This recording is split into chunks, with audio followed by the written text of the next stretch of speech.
Today I want to talk about some favorite photos from my most recent trip to New York City, the one from which those photo walks that I just shared came from. I picked out some selects that I felt really happy about, and now I want to share them with you guys. But first, this is a very special video, and the reason why is because I am releasing my Lightroom preset collection. It is called Street Essentials, and it is 10 film-like presets that I use daily, made with care. I've worked on this for months. Lots of creative work and crafting the presets, and lots of testing. Like, I'll put it on a photo, and then put it on another photo, and then put it on another photo, and then see if the red's too much here. Lots of logistical stuff. Now it's here. If you're interested, please check it out. If this is something that you're not interested in, totally fine. I'm just happy you're here, and I hope that you find my content to be helpful. All right, let's talk about these photos, shall we? These are in chronological and photo walk-ological order. Let's begin. So this one was taken from Broad Street, pointing at the Chrysler building in the distance. I used a 70 to 200 millimeter f4. You can tell it was a very moody evening. It was quickly progressing its way into being a very rainy evening, and I got quite wet, and my socks got wet, if you remember. I love the stacking, the layering that happens here. I like taking photos like this as opposed to just a photo of the Chrysler building that you can get from an observation deck. Those are fine. Those are great photos, don't get me wrong. But I really like playing with element stacking and creating a sense of depth. I love how dark the street area is, and I love how it zeroes you in on the Chrysler building, that iconic point. It's like a mountaintop. It's perfect for a photo. I really like how this one turned out. So that's that. Now this one, this was me experimenting as the night was getting darker and progressing into being more so a wet evening. I was experimenting with very slow shutter speeds, and I was capturing the cyclists coming by. This is a good example of that. Very, very shutter dragged, kind of abstract stuff going on here. Not so abstract that you can't tell what's happening. And I like that middle ground, right? Where you have a pretty good idea of what's happening in the frame, but it's abstract enough to make it quite interesting and add a lot of energy into the photo. And I mean, New York City is a place of energy, and dragging the shutter like this and introducing an intensity and an energy to the scene, I think gives a sense for that, especially with these cyclists. They're always flying everywhere and whipping around cars. And so I'm happy with how that turned out. I like the colors. I like how it's a rather blue scene, but with some really punchy, warmer tones, some reds.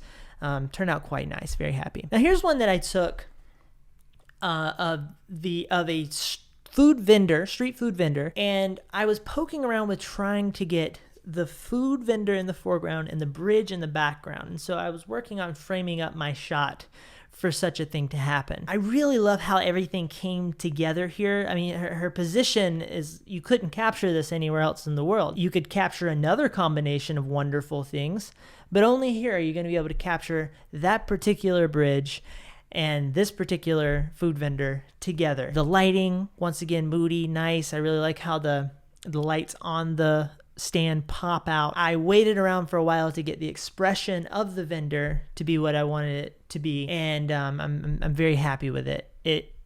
It's once again in a different way kind of captured the energy and the atmosphere and the feel of New York City, and in this case on a moody, rainy evening. Then we have this one. So once again, I'm doing more of the shutter dragging, and this one happened very quickly. This guy just happened to be coming by, and it's a much more horizontal shutter drag as opposed to the other one, which was a little bit diagonal and wacky, added some more craziness to the scene. This was very straightforward, horizontal, just following the guy. Once again, that intensity and energy is added to the scene. But of course, what we have here is this beautiful, punchy, triangular rain jacket. I'm so happy with how this turned out. And this was just the right moment, right place, settings were in place, and everything worked out. And all my practice over time led up to me being able to capture this effectively. There's a lot of stuff in the background, as you can see. And so me being able to make all of that stuff blend into obscurity because of the shutter drag. That's what it can do for you. Anyway, I love how I was able to cut this person out of the scene. It's a very punchy, intense visual grabbing photo. So I used it in my thumbnail for that reason. Very happy with this one. So this one was the next day. I decided I would go out to the piers on the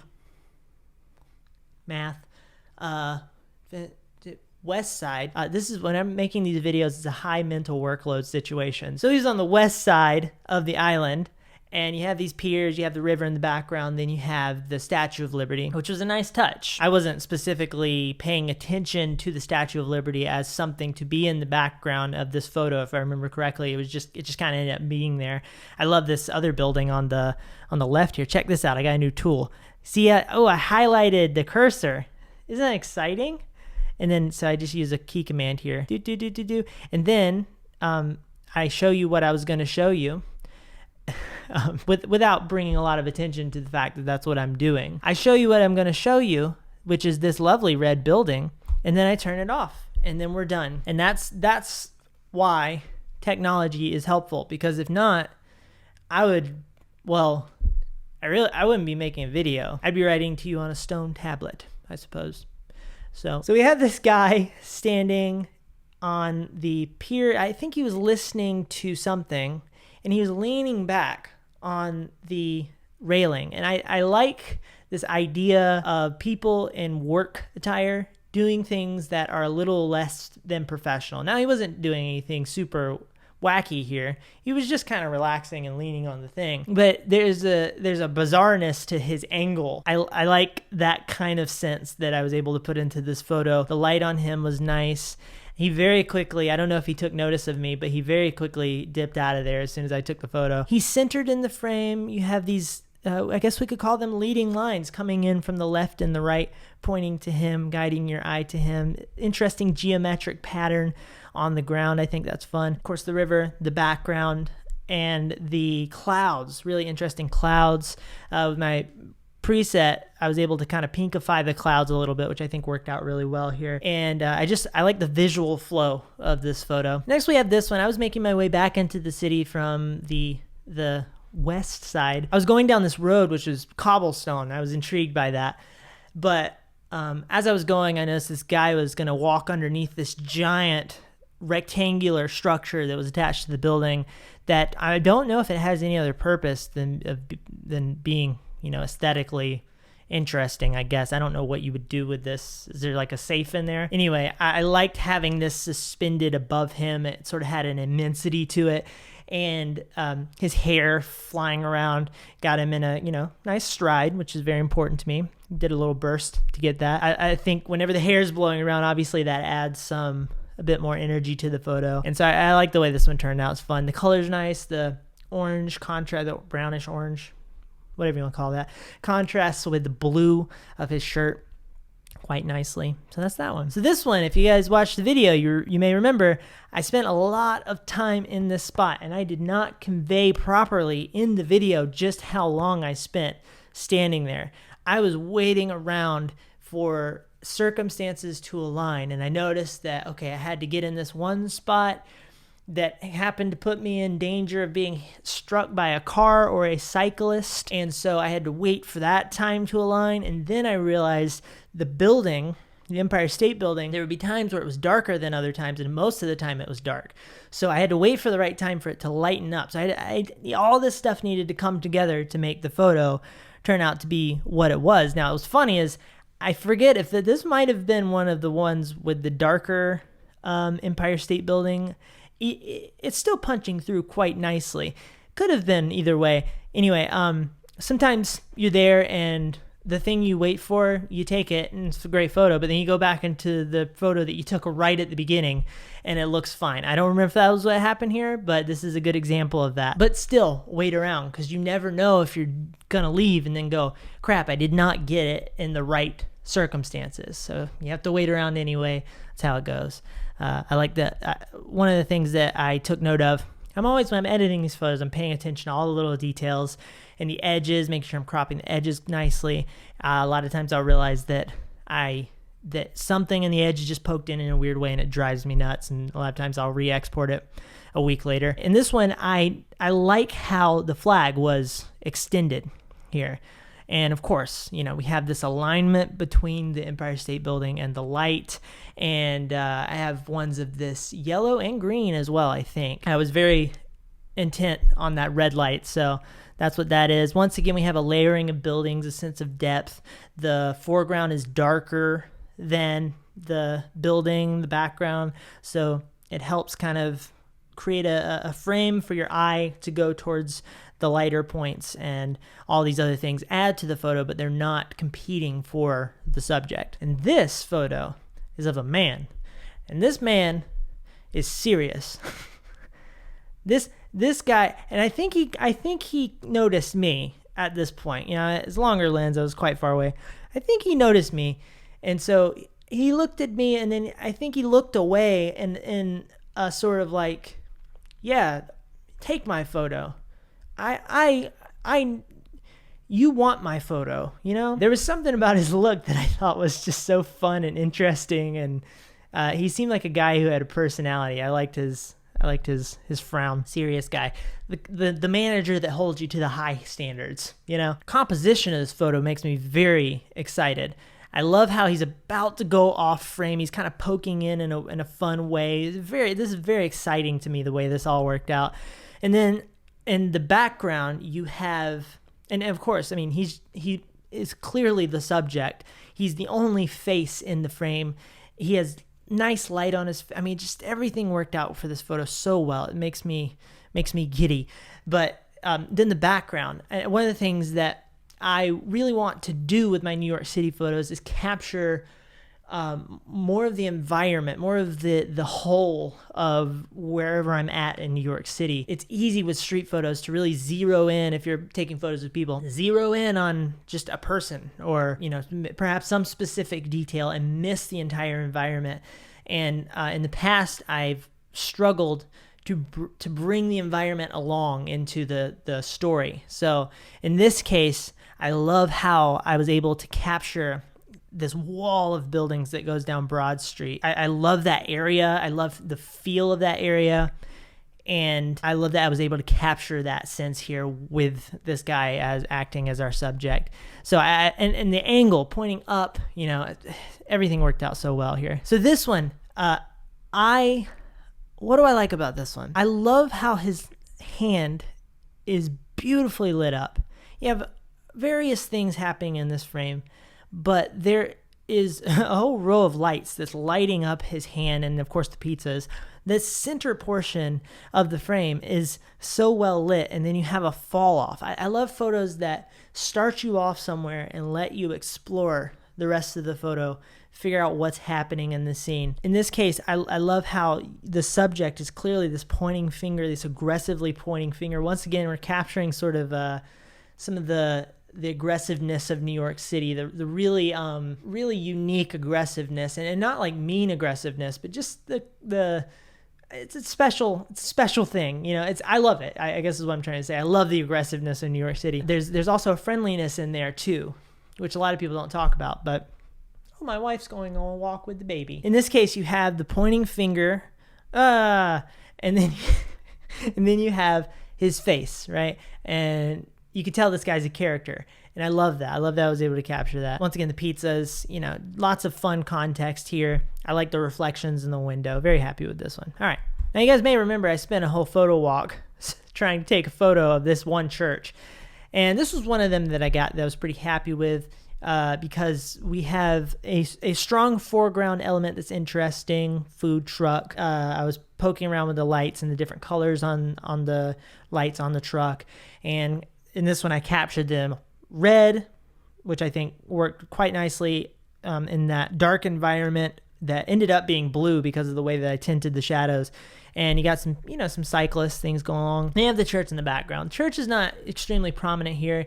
I wouldn't even call it the subject, but it is a nice organizing background element for the photo. Now, one of the things that happens when you try to put two different things in a scene is you will frame your scene differently, or your composition. You'll frame it differently because you're trying to get both of those things in some way or another. And this is nice because, if you're like me and you like to put things directly in the center, a lot of times you'll just put things in the center.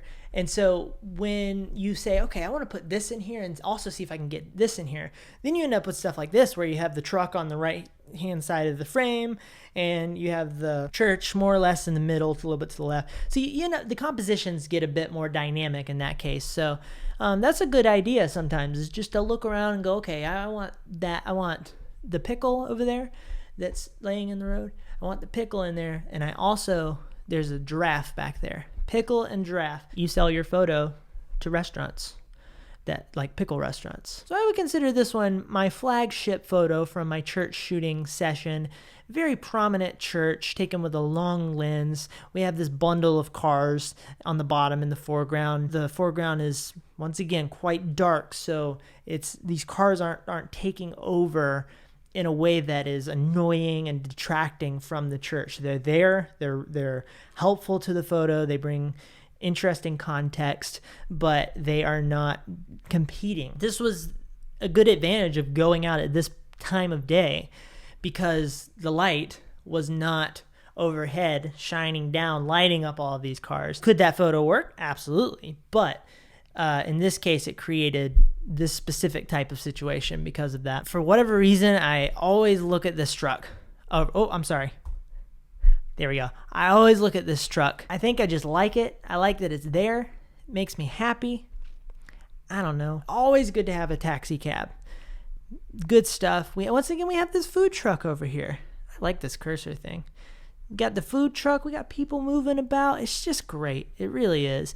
Now, I think what would have been a nice upgrade for this photo is if all of this stuff was shutter dragged, right? So if I were to set up a tripod, which I don't know if it would have been possible for me to do that because I may have been in the middle. No. Was I in the middle of the road? I forget. If I was in the middle of the road, that might have been quite difficult. But drag the shutter, right? Let these cars come through, and then you just have a blur of lights and goodness, or car bits. I think that would have been very exciting. So maybe I'll have to go back and take that photo sometimes. Photo challenge. Okay, then we have this guy, a businessman in a very interesting hat.